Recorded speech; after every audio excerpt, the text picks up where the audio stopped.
एक बहुत ही common query है स्टूडेंट्स का कि कॉलेज के साथ में पढ़ाई को कैसे मैनेज किया जाए. How to manage your college as well as your actual studies. So how will you guide our viewers? I think yes, this is very common with all the college students. What I feel is that what I did basically, I had college from 4 to 8:15. So I used to leave home at 3:30 and I used to reach by 8:40, 8:45. So subha uth ke I used to study. So I used to get up early, I used to study for my papers. I also have appeared for 2 papers in one term. I've done that. So I used to get up and then अगर tuitions होते थे तो I used to go to tuitions. Tuition से directly college कभी आते थे, अगर नहीं तो घर जाके भी I used to come to college. I used to not skip my college a lot because then you have to maintain that particular attendance so that you can take break during your exam. So I used to have at least 91% was my always target to keep my attendance at in college.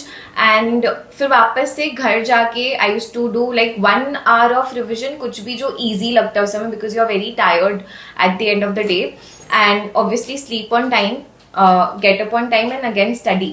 So ऐसा होता था कि I used to not skip any day. अगर किसी दिन कुछ event भी है या कुछ भी है, I used to at least study for 2 to 3 hours minimum की पढ़ना ही है for sure. And in my college जैसे non curricular activities भी होते हैं, मैं I had joined an NGO, CRY, Child Rights in You, and every Sunday we used to go to a particular area where we used to teach a lot of students over there.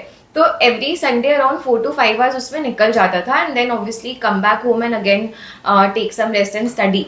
तो ऐसा नहीं कि कुछ extra curricular भी नहीं किया. I have done that. I also participated in some events. Every Sunday जो हम एनजीओ में जाते थे that I did for 2.5 years approximately. I believe that consistency is very important.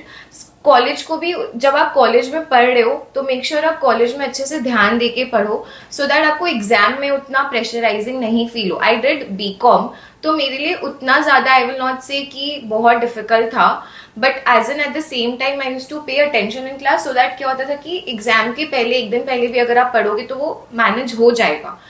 College exam, college का पढ़ाई को बेसिकली कॉलेज में ही कर लेना, कॉलेज में कर लो. राइट. एंड ऐसा भी नहीं कि आई सी एंड बैकलॉग मत रखो. जैसे जैसे अगर if you have taken any tuitions and classes, so make sure जैसे आपके क्लासेस में शेड्यूल चल रहा है आप उसको फॉलो करो. तो आपका बैकलॉग अगर नहीं रहेगा तो आप मेंटली सेटिस्फाइड होके and make a time table. इस वीक में इतना कंप्लीट करना है, इस मंथ में इतना कंप्लीट करना है, and stick to it so that you can sleep properly at night. Otherwise वो माइंड में घूमते रहता था मेरे तो एटलीस्ट कि इतना नहीं हुआ है या इतना कवर करना बच गया है. That is one very important thing. Yeah. Okay, that was helpful. So thank you, ma'am. Thank you for joining us, and we'll update more such videos and clips on how to become a qualified actuary.